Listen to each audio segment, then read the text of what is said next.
Rockets, missiles and guns, the holy trinity of war. Rocket artillery has been around since gunpowder itself.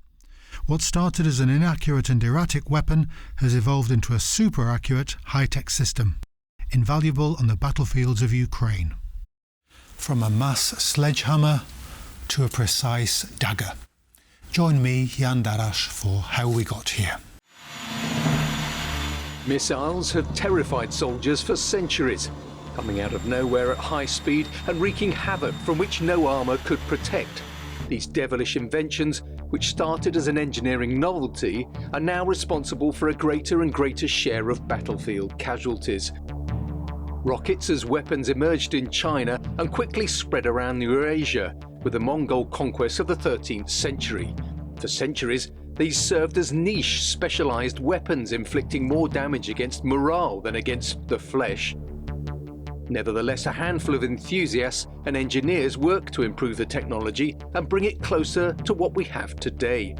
For centuries, the universal handbook on the matter was Artis Magnae Artilleriae, written by the 17th century Polish nobleman Kazimierz Siemienowicz. The development of missile technology accelerated when scientists began to consider its civilian applications.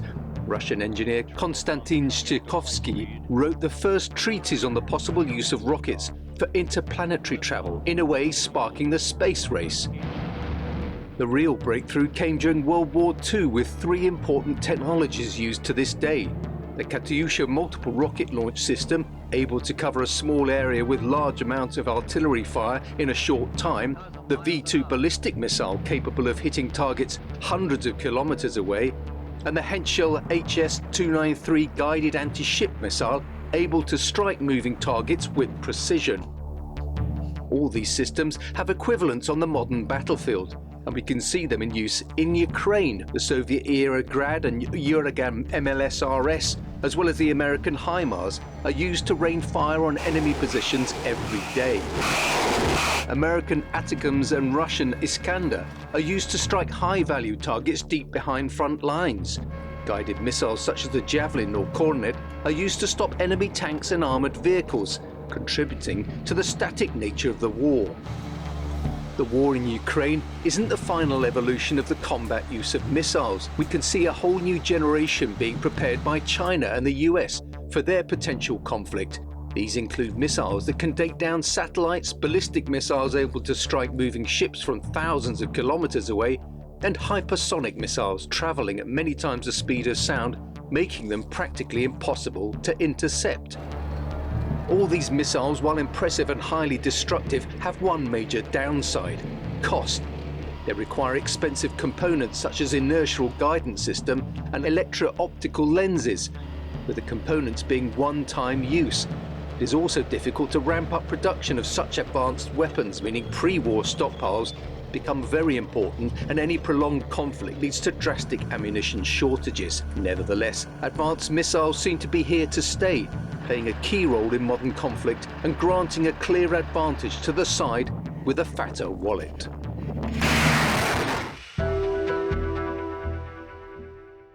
I'm delighted to welcome our guest today, Antoni Walkowski, an editor at the Defence 24 website. So welcome to the programme. Hello, and thank you for the invitation. I'm very glad to be here. Great to have you. I know you're a rocket guy, specialist on the rocket system. Yeah, mostly artillery in general is my field of passion and specialty, yes. We're going to discuss the rocket and its history and its current use in the Russo-Ukrainian war. Can you give us an outline of how these systems are being used, what they are and their effectiveness? So there are two general ways in which these systems are being used. So the post-Soviet systems like the BM-21 Grad and its derivatives, the BM-27 and the BM-30, are mostly used for area bombardment, but also for dropping specialized munitions on enemy positions, troop concentrations, area targets in general. However, the Western-developed and delivered systems, such as the M142 HIMARS and the M270 MLRS, are being used in the role more of a sniper or a designated marksman, selecting a particular target, so for example a command post, a fortified position, an enemy air defense radar, and then by pinpointing that target with 1 or 2 rockets, one can dispense with it quickly and economically in terms of time and cost. What is the effectiveness of these weapons? Do they just mean that an enemy can't concentrate armour, infantry, can't base their logistics centres, they have to disperse them? Is that the aim of these systems? Absolutely, although one has to look at this issue with a systematic approach. So when we combine items like drones and modern-day reconnaissance, electronic warfare, and the general increase in situational awareness for troops on the ground, we get a more cohesive picture of what modern-day fires look like. So both drones and rocket artillery and also gun artillery have caused the Russian forces and the Ukrainian forces to try to disperse and try to camouflage as best they can in order to guarantee their survival on the modern battlefield. The problem that both sides are noting is that as soon as there is movement on either side of the front line, there's going to be long-range fires, precision fires, and also area targets are going to be attacked by systems like the BM-21 Grad, which is in widespread use on both sides of the conflict. So in terms of the general effectiveness of these systems, they've been noted as being very effective. And that is particularly true for the longer-range munitions delivered by the Western countries and Ukraine's Western partners. So the M142 HIMARS and the M270 have made their presence felt, not just with 227mm GMLRS rockets, which are GPS-guided, but also with MGM-140 ATACMS, short-range ballistic missiles, which have been used to strike targets in the Russian rear, including an airfield in Berdyansk, where multiple helicopters were destroyed with only a few missiles carrying cluster munitions. Are you suggesting that this will lead to a stalemate on the front and there's no weapon like the tank was in 1916 to break through this impasse? Is this what the parity of the artillery on both sides could lead to?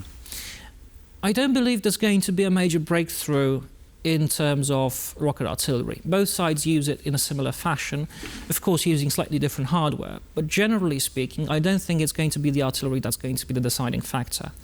As we've seen in recent months, the Russians have gotten very proficient at using electronic warfare to combat Ukrainian drones, particularly reconnaissance drones. There are areas at the front line where communications are impossible, and the same goes for operating drones, from simple FPV drones built using commercially available components to highly professional, very expensive military designed drones. So that is going to be the key factor, I think, is the situational awareness and the general idea of not being able to move without being spotted, that is going to be making the difference on the front line. That, and also gun artillery munitions. That has become the focal point of recent deliveries to Ukraine, although we don't know how quickly it's progressing. We only know from press statements and also, from public declarations by politicians and military personnel on both sides of the conflict. Okay, let's go back in time now and survey the contours of the development of the rocket system. Started off in Asia, South Korea. They're not new, these kind of mass rocket bombardments. Could you just kind of describe to us how the rocket as a weapon came into fashion, then left the fashion in deference to artillery development, and now it's come back, or it came back in the Second World War, now it's reached its ascendancy again. Could you just describe how the outline of the history? Okay, so in very broad strokes, the origins of rocket artillery lie, as you said, in medieval China. So following the development of gunpowder, the Chinese have come up with various ways of using incendiaries and explosives to add to their fire arrows. The idea then spread to various countries in Southeast Asia and also India. So the Koreans took that idea a step further and developed one of the first multiple rocket launch systems. So this was just a rocket tied to an arrow, essentially. Yes, essentially that's exactly what it was. However, what you see is a familiar arrangement of multiple rows and multiple columns of these being, put in a box, essentially, and stacked about 100, in a position about 100 or 200 meters away from the enemy. And they were actually used effectively against Japanese privateers and raiders who came to the Korean coast to loot the coastal towns. The technology would later move to Europe with the Mongols, who, of course, were engaged in a campaign of conquest in China and also moved on to Europe. Yes. They then transferred this technology to the Turks, who embraced it and used it in siege warfare. The Turks were early adopters of modern-day artillery in the early modern era and brought us many important innovations in terms of the use of gunpowder and artillery. And the rocket technology is one of them. However, from then on, the use of rocket artillery in the Western countries became fairly more limited and rather incidental, mostly relegated to the siege warfare, where the limited accuracy and the limited range of rockets back then. Target didn't move. Exactly. So using them as incendiaries, essentially, to set a city on fire became an effective use of these projectiles. However, in other parts of the world, the developments continued. So we know that the progenitor of modern rocket artillery systems is the Mysore rocket. So in the kingdom of Mysore, which lies in modern-day southern India, the rulers embraced the concepts of rocket artillery and developed that concept further by encasing a load of black powder in a metal cylinder fashioned from iron. These systems were used quite effectively against the troops of the British East India Company, who attempted to subjugate the Kingdom of Mysore into the British colonial empire. Following the fall of the Kingdom of Mysore, the Brits actually took that technology and many captured unused rockets back to the UK, where Sir William Congreve, as you noted, started the development work on what we know as the true modern rocket artillery. But there's also Józef Bem, developed great, and Kazimierz Siemienowicz, two Polish scientists, soldiers, who played a significant role in the development of Polish rocketry. Oh, yes, absolutely. So Kazimierz Siemienowicz, in the 17th century, he studied the matter closely and created some scientific works with regards to rocket artillery, the theory behind their use, and also multi-stage rockets. And if I remember correctly, he may also have come up with fin stabilization.